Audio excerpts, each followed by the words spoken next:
दोस्तों, सैनिक समाचारों में आपका हार्दिक स्वागत है। सबसे पहले बात करते हैं रोज की तरह हेडलाइंस की। हेडलाइंस में बात करूंगा जेएसयू जवान की पे और पेंशन में होगा सुधार, कैसे होंगी विसंगतियां दूर, जरा देखें इस समाचार को। और दूसरी बात करूंगा कि पीसीडीए ने एक बहुत बड़ी इंस्ट्रक्शन जारी की है ताकि इस पर संबंधित सभी परेशानियां पेंशनर्स की होंगी दूर। खबर करते हुए साथ से सबसे पहले जैसे मैंने आपसे कहा कि पे और पेंशन में बहुत सारी अनोमलीज हैं, खासकर जेएसयू और जवान के लिए। उन्होंने कहा है कि इस बार चाहे 8वां वेतन आयोग हो या फिटमेंट फैक्टर हो, ऐसी प्रक्रिया सरकार बनाने जा रही है जिससे कि जेएसयू जवानों की जो विसंगतियां हैं, जैसे हम सभी जानते हैं कौन कौन सी विसंगतियां हो सकती हैं। और इसके साथ उन्होंने कहा है अब जो इंक्रीमेंट है, जो जेएसयू जवान लास्ट यानी जून में रिटायर्ड होते हैं 30 जून को या 31 दिसंबर को, उन्हें अब ऑटोमेटिक एक इंक्रीमेंट का फायदा होगा। अब मैं बात करता हूं जो ये खबर है, उन्होंने कहा है कि पिछले 6th और 7th पे सीपीसी में बहुत सारी विसंगतियां हुई हैं, उन्हें दूर करने का कोई उपाय नहीं किया गया है। In all the previous CPC it has been observed that a huge anomaly is created due to ignoring some vital issues related of pay and pension of government employees. In the 6th and 7th pay CPC, such anomalies have been listed. ये long it is expected that the anomalies will be removed in the coming CPC. उन्होंने कहा है अगले बार सरकार इस पर विचार कर रही है कि आखिर ये विसंगतियां होती क्यों। और जैसे कि हम सभी जानते हैं कि एक जवान साथ में एनरोलमेंट होता है, उनका एक साथ रिक्रूटमेंट होता है, जूनियर की तनख्वाह ज्यादा होती है, सीनियर की कम होती है।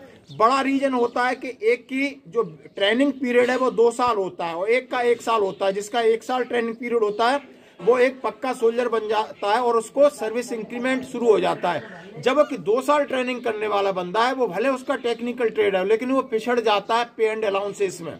आप देख सकते हो कि कुछ बहुत सारे ट्रेडमैन्स होते हैं, उनकी शॉर्ट टाइम ट्रेनिंग होती है और वो एक नॉर्मल टेक्निकल सोल्जर से ज्यादा पे लेते हैं और ये अनोमलीज बनी रहती है। फिर प्रमोशन की अनोमलीज, एमएससीपी की अनोमलीज, अटेस्टेशन की अनोमलीज, ऐसी अनोमलीज हैं जो कि भरमार है सेना के अंदर कि जूनियर ज्यादा ले रहा है, सीनियर कम ले रहा है, उसका प्रमोशन बाद में हुआ है लेकिन ये ले रहा है। क्योंकि बहुत सारा हम समझ सकते हैं कि हमारा जो इंक्रीमेंट है उसकी प्रक्रिया में बहुत सारी गड़बड़ी है।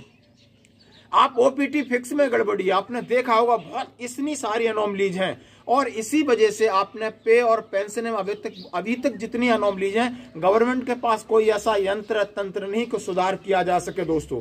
और जहाँ इसमें यह भी कहा है कि जो भी इंक्रीमेंट है रिटायर्डीज ऑफ 30 जून के, increment of retirees of 31 December and 30 June to be allowed, कहा है the order of various court and government decision in the regard should be reconsidered favour in the government employees and pension. उन्होंने कहा ये सारी दूरियां हैं, यानी आपको इंक्रीमेंट भी मिलेगा और डिस्क्रिमिनेशन ऑफ पे, फिक्सेशन ऑफ एक्सेप्शमेंट है, उसकी वजह से लोगों की पेंशन में बहुत बड़ी गड़बड़ी होती है। एमएससीपी के नियमों में गड़बड़ी होती है, यानी आप समझ सकते हो कुछ सेंट्रल कंट्रोल कैटेगरीज होते हैं, कुछ यूनिट प्रमोशन होते हैं। यूनिट में एमएससीपी का नियम सीओ साहब के ऊपर अलग है, सेंट्रल कंट्रोल का अलग है, कोई किस तरीके से अनबिलिंग करके भेजता है। तो बहुत सारी विसंगतियां हैं, इनको एक मैकेनिज्म के तौर पर, एक तंत्र के तहत पर सुधार की जरूरत है। और हम आशा करते हैं कि अगले बार चाहे वो पे कमीशन हो, चाहे कोई फिटमेंट फैक्टर हो या कोई नया तरीका हो, जो भी तरीका बने, सेना के अंदर ये विसंगतियां अब दूर होंगी। जैसा कि information ex serviceman information club की न्यूज है जिन्होंने एनालिसिस किया और जो हमें आपके सामने लेके आया दोस्तों। अब बढ़ते हैं अगली खबर की तरफ। जैसा कि हमने आपसे कहा कि जेएसयू जवान की ये लेटर है पीसीडीए का जो 31 जनवरी 2024 का है। बहुत सारी समस्याएं, service to be availed through इस पर सर्विस सेंटर, यानी इसका अनेक्सर बना है जिसका लेटर मैं आपको पहले दिखा रहा हूं, आप सुन सकते हो कि इतने सर्विस सेंटर अभी पूरे देश में खुलेंगे और वहां पर ही आपकी विसंगति दूर होगी, वहां से रिक्वेजिशन नहीं जाएगी। कौन कौन सी विसंगति, क्या क्या तरीका होगा। Every centre will follow suitable queue system, preferably फीपो and Sparsh pension. The response time for service should not be more than what is indicated below however the trend of pension comes। All the Sparsh service centre will provided dedicated user ID and password for the staff working. यानी जो स्पर्श centre होंगे उनके पास एक password ID होगा, वो login कर सकते हैं। और जो भी डेडिकेटेड पेंशन सेल होंगी, सीडी ऑफिस के साथ कनेक्ट होंगी, सारी चीज़ें होंगी। और जब आप क्या क्या सर्विस वो प्रोवाइड करेंगे, the sub category requested indicated basis of mention below. Request for information यानी query for sanction status, query for payment status, query for track request, copy of PPS और पेंशन स्लिप, ये सारी चीजें आपकी होंगी। और कहाँ होंगी? Function of service centre, centre is to be provide desire information to pension after authentication pensioner visitor as early as possible. यानी सारी चीजें उसी केंद्र में होंगी, सर्विस सेंटर में होंगी। जैसे मैंने आपने बताया कि आपको पीपीओ की कॉपी चाहिए, आपको पेंशन स्लिप चाहिए, आपकी पेंशन संबंधी समस्या है, सर्विस रिक्वेस्ट यानी प्रोफाइल अपडेशन है, आपका टैक्स देखना है, आपने इन्वेस्टमेंट डिक्लेरेशन देखना है, आपने एम्प्लॉयमेंट री एम्प्लॉयमेंट देखना है, update of mobile Aadhaar number और initiate family pension, report missing या कुछ भी चीजें वो आपकी सर्विस रिक्वेस्ट के हिसाब से जाएगी। Centre will process service request after authentication pension, scanned copy of supporting document to be uploaded. उन्होंने कहा कि सर्विस सेंटर का काम है कि सारी रिक्वेस्ट पीसीडी स्पर्श साइट में भेजेगा और जितने डॉक्यूमेंट है वो आपको स्कैन करके अपलोड करेगा और आईडी के साथ, और उसके लिए लगभग 30 मिनट का मतलब सारी चीज डेडिकेटेड दी है। 8-10 पेज का नेक्चर है, आप जरूर रखिए। अथेंटिकेटेड है, लेटर के साथ है पीसीडीए का। Registration of grievance, non sanction of pension element, उन्होंने कोई चीज है आपकी ग्रेवियंस डालनी है, उसमें centre will capture grievance after authentication pension, scan सारी चीज स्कैन करेगा। एक लंबा प्रोसेस और आराम से प्रोसेस दिया है। पेंशनर्स डाटा वेरिफिकेशन, पीडीबी में बहुत सारी गलती हैं।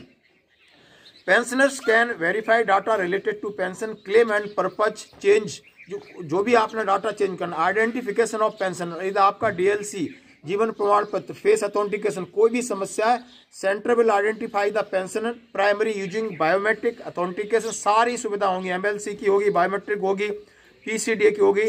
उन्होंने कहा ये सर्विस सेंटर करेगा। जरा आप इसको पीडीएफ को ले सकते हो। ड्यूटीज ऑफ, वहां पर जो स्टाफ होगा उनकी क्या ड्यूटी होगी। हेड ऑफ सर्विस सेंटर में कौन होगा? एक गजटेड अफसर होगा, उसकी ड्यूटी लिखी है। उनके टास्क होल्डर, उसके साथ क्लर्क होंगे, उनका क्या काम होगा। मल्टीटास्किंग स्टाफ होगा, उनका क्या काम होगा। यानी सारी चीज ऑल इन वन आपको मिलेगी। स्पर्श पेंशन रिक्वेस्ट फॉर्म, आपको एक फॉर्म है इस तरीके का भर के अनेक्सर सी में वो वहाँ जमा कराएंगे ताकि उनका फीडबैक चलता रहे। उसमें नेम ऑफ विजिटर है, पेंशनर है, name of pensioner, service number, service required availed, service request, सारी चीज है। आपको ये पीडीएफ हमारे सैनिक जीवन पेज पे मिल जाएगा। इंफ्रास्ट्रक्चर रिक्वायरमेंट ऑफ स्पर्श, उनके लिए इसके लिए क्या क्या आपको इंफ्रास्ट्रक्चर चाहिए, कौन कौन सी हार्डवेयर चाहिए, कौन सा सॉफ्टवेयर चाहिए, किस तरह कनेक्टिविटी होगी, ये आपको अनेक्सर डी में दिया है। यानी ये 8 पेज की पूरी लेटर के साथ आप बड़ा स्टेप स्पर्श लेने जा रहा है, क्यों लगभग मैक्सिमम का माइग्रेशन हो गया है। अब इसको इस प्रक्रिया को सुगम और सरल कैसे बनाया जाए, यानी जितने आपके रिमोट एरिया में लोग बैठे उनको कैसे जोड़ा जाए, इसकी अवेयरनेस कैंपेन शुरू होगी ताकि लोग जाएं, अपना काम आसानी से करा सकें। आपको पीसीडीए में कॉल करने की जरूरत नहीं है। आपको प्रॉपर आपने फॉर्म भरा है, आपको आईडी मिलेगी, आपको समय मिलेगा, अपने काम को जाके चेक कर सकते हो। इस पहल का हम सैल्यूट करते हैं दोस्तों। ये थी आज की खबरें, बनी रही हमारे साथ। धन्यवाद।